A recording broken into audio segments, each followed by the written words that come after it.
All right, additional thoughts time for Monster by Future. I have no notes.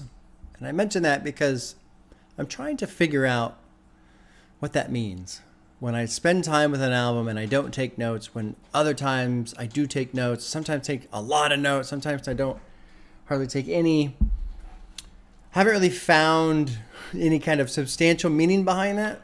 Sometimes a lot of the times I take notes because I'm just worried I'll forget some of these little ideas that run through my head. But with Monster, I've really enjoyed spending time with this album, and it's been in a way that I feel is really, honestly, it's quite special.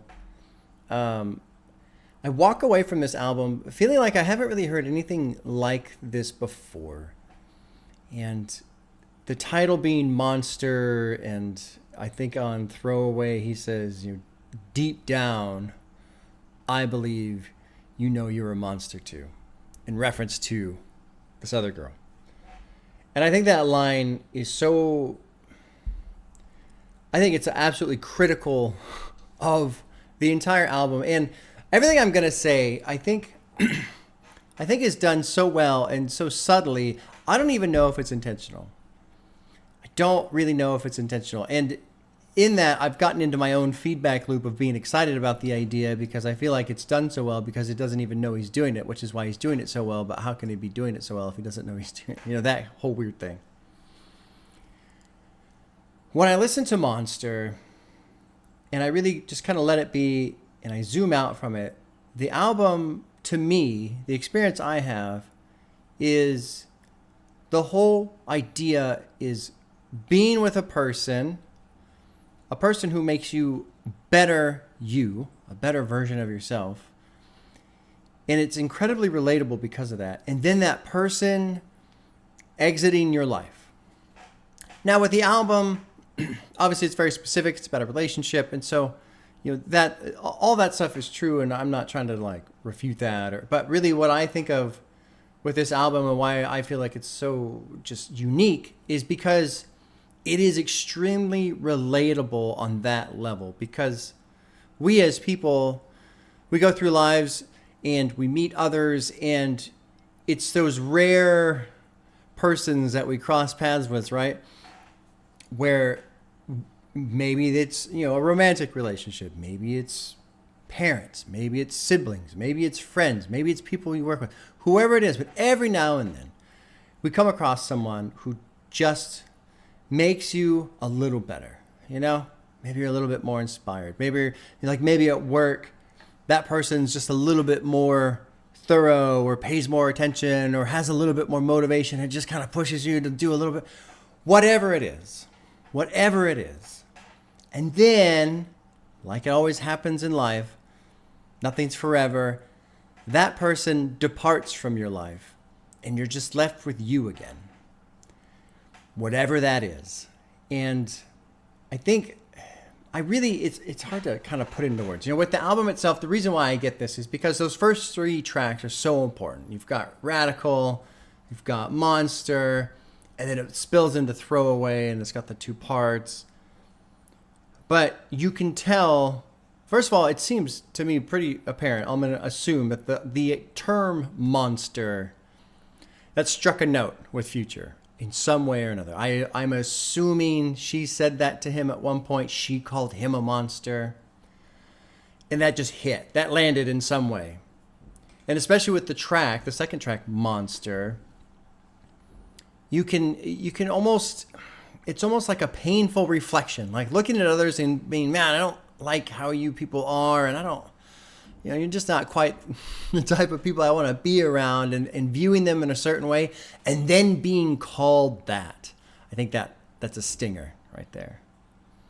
But then what's great is after Throwaway, after the relationship fails, after that, where everything just blows open and he kind of goes on this rampage, you've got My Savages, Tupac, Gangland, which, I don't know much about Future. I don't want to say anything certain about him and what he does, but Fetty, you get all these songs where you essentially see him just go be him in the absence of this other person. And it very much leaves me, it leaves me feeling like somebody who is just kind of going through life, and you feel that void just a little bit. It's one thing to be aware of maybe something that you're struggling with, or your own vices, or your own hangups, or your own fears, or whatever, and just having some awareness of that and dealing with that. It's something else to have those things, meet someone, have that person in your life, and then that person starts to help you conquer those things. You move forward, you grow, you progress, however that shapes. And then that person leaves, and then you morph back into what you were. And it's a fascinating concept because, I mean, it begs the question, well, what does that say about me? You know, if I have the potential, I mean, clearly I did things, I was getting better. This person was here, they were helping me, I was able to do it. But then as soon as they were gone, I went back. What does that say about me?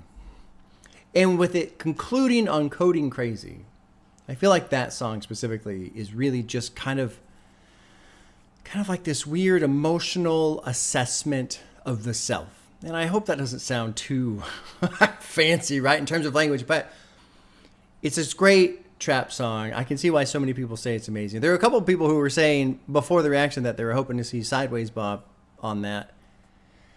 And I can see why. It doesn't make me very emotional in that sense, in terms of like feeling like I need to cry or wanting to cry, but it does make me just kind of go, you know, just that empty, well, here I am. And what does that mean? And especially with these lines, coding crazy, all this money's got me fucking coding crazy. All this money.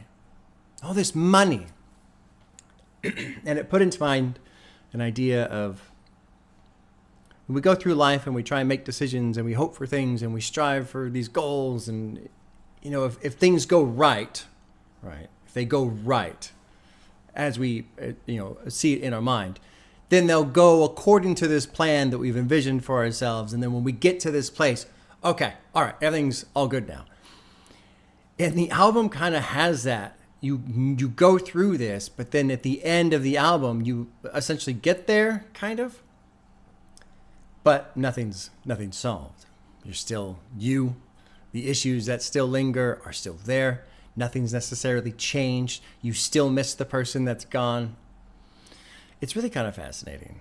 I mean, and what I really love about it, the subtlety of it, and this is why I was saying I don't know if this is intentional or not. The album does not beat you over the head with this idea. You guys have heard me say plenty of times how I love, you know, albums that have themes and there's, you know, little tether points from track to track, and so the theme flows through it. And I do love that. I think that's great. But sometimes that theme going from song to song and carrying certain ideas or certain momentums or whatever, sometimes that affects individual tracks. And with this album, no. You can just listen to the songs, the album, hell, even, you know, the album entirely, and not even really focus on that or even necessarily notice it. So the album works in two ways. And again, that's why to me it hits so well of just, this is just me. This is me with my Savages, Gangland, Hope You Brought the Fetty. I love Hardly. That's a great one too. Showed Up, Mad Love. It's just him in his element. But it's in the absence of this other person. But he doesn't beat you over the head with it. It's just fucking, it's cool. We were having a little chat in Discord a week ago or so, and somebody was saying to me in Discord, you know, he's never made anything like this before or after or whatever. Like, and the person kind of laughed a little bit and said, sorry, I know this sounds dumb. Like, it's not you could say this about any album, right? But like, I feel like I get it now. This idea of there's nothing else like this. Which is true to every album, but like, no, like this. There's nothing like this. And it's really kind of funny to me that it comes from a trap album where, you know, historically I usually kind of go, oh, the trap albums with these, you know, empty lyrics or whatever. I do have to say, after spending time with this, and I've been warming up to trap, I'm just going to say I'm a trap fan now. I don't like all trap, obviously, and that's fine. Just like I don't like all hip hop, that's fine. But overall, I like trap. I can still see why, you know, some old heads or whatever would say the rapping sucks or what. I don't care. I don't care. I love it. I think trap is great. I think it's a great genre. I'm really enjoying it now. These last few trap albums I've gone through have really just kind of pushed it up a notch and made me realize, nah, this shit is cool. It's really cool. And Monster specifically, man, it's really cool.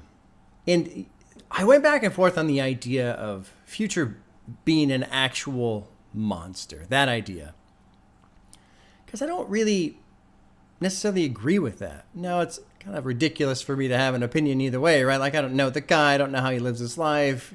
You know, the relationship fell apart because he was smashing all these hoes. You know, like, you know, there's some truth to that. Who knows? I don't know. But what I don't like about the idea of him being a monster, and in this album specifically, because this album doesn't portray itself like a downward spiral where someone turns into a monster. So it more implies the idea that he's been a monster the whole time and maybe always will be. Because there's not necessarily a lot of change that happens either. But I don't like the idea of someone who's struggling thinking they're a monster because they continue to struggle. Because you'll never get out of that.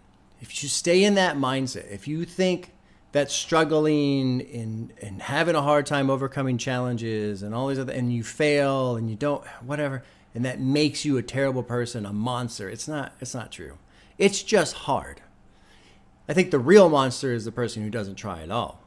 The real monster is the person who does take the downward spiral, who does just descend into the darkness. That's the monster, in my opinion. So it's been really fascinating. I keep looking at the track list. I know usually I face this way, right? I'm fucking everything up. Just fucking everything up.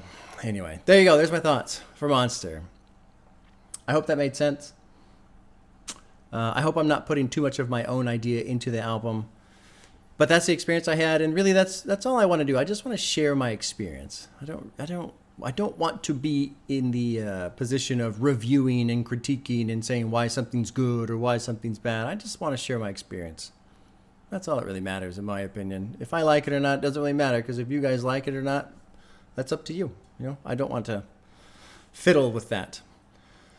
Tomorrow is more Future with more Metro Boomin, the collaboration album We Don't Trust You. I will stream live. I'll make that decision right now. I was on the fence, but I'll just do it. Stream will start at about 8:15. Kitty, don't start scratching the couch. Don't do it. 8:15 I'll start up on Twitch, Pacific Standard Time, and then 8:30 will be the official starting the reaction. So if you want to join, you can. And yeah, that's it. All right, y'all. Take care. Kitty. Oh, Kitty's going to get it.